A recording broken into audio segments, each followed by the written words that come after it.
Bem-vindos de volta ao canal Resumo dos Filmes. Hoje eu vou contar a história do filme de thriller e mistério de 2023, chamado Na Palma da Mão. O filme começa com uma garota divertida, super animada, cheia de alegria e energia, chamada Lina Mi. Ela trabalha como profissional de marketing em uma empresa iniciante. É uma funcionária de escritório comum que trabalha duro todos os dias. Ela também trabalha meio período na cafeteria do seu pai, a Café Mise. Sua melhor amiga é Jong Hyun-ju. Ela está feliz com a sua vida e continua se divertindo. Um dia, Lina Mi perde seu smartphone no ônibus e ele é pego por alguém. Na cena seguinte, vemos o garoto pegando o celular de Nami. E nesse momento, o celular recebe uma ligação da sua amiga Hyun-jo. Ele atende e usa um aplicativo de voz falsa para falar, para que a sua voz não seja reconhecida. Assim, parece que é uma garota falando. Ele encontrou esse telefone no ônibus e pergunta se deve entregá-lo à polícia. Hyun-jo lhe diz para esperar, pois ela vai perguntar a Nami antes de responder. Então ela vai até a casa de Nami e a faz conversar com o garoto, que para elas parece uma menina. Então ela diz a ele para deixar o celular no café. Com as notificações que chegam no celular de Nami, ele começa a descobrir tudo sobre ela. Então ele examina a lista de amigos de Nami e descobre os interesses dela. Ele obtém todas as informações necessárias que usará à sua maneira. Depois ele tenta desbloquear o celular, mas ele já está protegido por senha. Em um acesso de raiva, ele quebra a tela do telefone. A cena então muda para a cena do crime. Devido à chuva na montanha, o cadáver enterrado aparece. Muitos policiais foram até lá para investigar. Woo Ji-man e Kim Jun-ho estão conversando sobre quem poderia ter feito isso. E ambos suspeitam de apenas uma pessoa, o filho de Ji-man, porque Ji-man e seu filho haviam plantado uma árvore no local onde o corpo foi encontrado. E os produtos alimentícios usados pelo seu filho foram encontrados ao redor daquele corpo, como se ele mesmo estivesse marcando tudo. Ji-man tem a sensação de que o seu filho saiu de casa há 7 anos, mas ainda não mudou de endereço. Ele ainda não era assim naquela época, nem tinha coragem de tirar a vida de alguém. Ele acha que seu filho pode ser uma fraude ou estúpido, mas não pode matar ninguém. Jung-ho acha que ele pode estar trabalhando com pessoas más, e tudo isso foi feito pelos seus companheiros. Ji-man também tem a ideia de que talvez isso possa ter acontecido. Então Jung-ho pergunta se ele teria contato com a sua mãe. Ele diz que deixou a sua mãe doente e nunca mais voltou. Portanto, é impossível que ele mantenha contato, mas ainda assim ele fará uma investigação. As duas histórias estão relacionadas. Na verdade, o garoto que pegou o telefone no ônibus é Jun-young, filho de Ji-man. Ele fugiu de casa há 7 anos por causa de diferenças com o pai. Nami está no café do seu pai e Sung-woo faz uma bebida para ela. Eles não a vendem porque essa bebida é especial para Nami. Então Jun-young liga e diz a Nami com uma voz feminina que a tela do seu celular está quebrada. Como sabemos, foi ele quem quebrou o celular. Ele o enviou para a oficina para consertá-lo e também pagou a conta. Portanto, Nami pode ir buscar o celular e pega o endereço fornecido por ele. Mas as coisas não são tão simples assim. Na verdade, essa loja pertence a Jung-young. Ele obtém acesso à senha dela e, sob o pretexto de consertar a tela quebrada do telefone, instala um software no telefone dela para hackeá-la. Agora ele tem o controle total de todos os movimentos da vida de Nami. Sem saber disso, ela pega o celular e vai embora. Inesperadamente, Nami anda por aí e faz tudo com o seu telefone. Cada ação, conversa e texto é monitorado por Jong-young. À noite, ele vai até a cafeteria. Mas até agora, Nami não o conhece nem nunca o viu. Ele é um estranho para ela. Embora saiba tudo sobre ela, ele insiste no pedido, dizendo que costumava ir lá regularmente e que costumava pedir a mesma coisa. A bebida nem está no cardápio, e é a que Nami costuma beber. Mesmo assim, ela faz e a entrega a ele.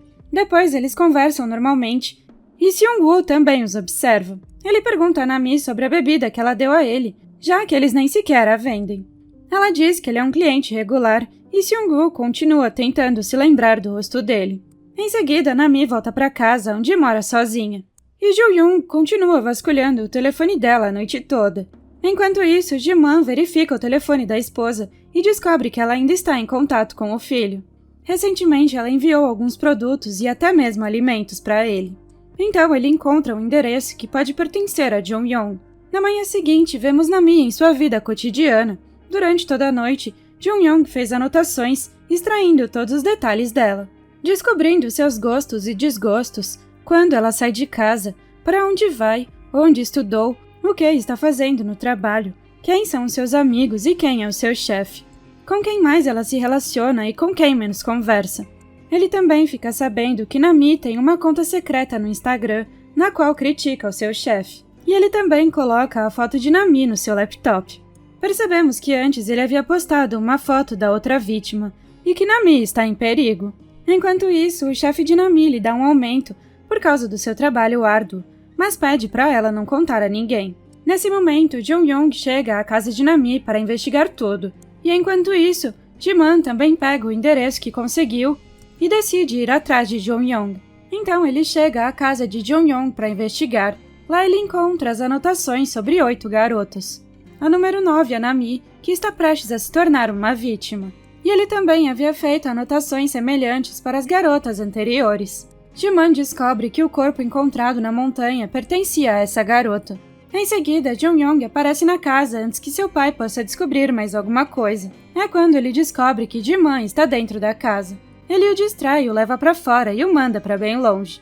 Então ele destrói todas as provas e foge de lá com a sua bolsa. A bolsa é muito importante para ele, pois contém o telefone da vítima, as anotações e algumas outras coisas. Isso tudo é como uma conquista para ele. Então Jong-young vai até a lanchonete de Seong-gu com a sua nova identidade profissional de agente de segurança digital. Ele sabe que Nami tem alguns CDs para vender, então ele finge que foi comprá-los. E também vende a ela alguns ingressos para jogos. Depois ele pede a mesma bebida que pediu antes, e Seong-gu o serve. Mas Seong-gu fica desconfiado dele. E ao levar Nami para casa, ele diz a ela para ficar longe daquele garoto, porque ele está sentindo vibrações negativas dele. Ele se lembra dos seus clientes habituais e tem certeza que ele nunca esteve na cafeteria antes. Mas Nami não presta muita atenção nas suas palavras, e Jong-young está ouvindo tudo o que eles dizem. Em seguida, Ji-man vai ao encontro da mãe da última vítima. Pelo que ela diz, se sabe que o padrão de Jong-young de enganar as garotas é exatamente o mesmo. Quebrar a tela do celular, descobrir a senha e hackear o telefone. Depois ele fica de olho nelas e se aproxima. Depois de matar a vítima, ele usa a casa dela, sobrevive com o dinheiro dela e basicamente rouba sua identidade. Enquanto isso, Jong-young envia uma mensagem para Seong-gu e instala um spyware em seu telefone também. Depois, ao atacá-lo, ele o torna prisioneiro em sua própria casa. Para estragar a vida de Nami, Jong-young vaza informações confidenciais e a incrimina. Nami é demitida do seu emprego, e enquanto isso chove muito na montanha, o que faz com que os 7 corpos enterrados lá comecem a aparecer. O medo se espalha por toda parte, e Ji-man fica chateado. Agora ele precisa pegar o seu filho criminoso o mais rápido possível. A vida de Nami fica perturbada, e ela vai com Yeon-ju denunciar um crime cibernético. Na delegacia, a polícia diz a ela para trazer provas de que o seu celular foi hackeado. Enquanto isso, seu pai lhe manda uma mensagem dizendo que vai embora hoje. Foi Jong-young que enviou esta mensagem. Yeon-ju e Nami entram em contato com uma amiga que trabalha com segurança digital, mas ela saiu de férias.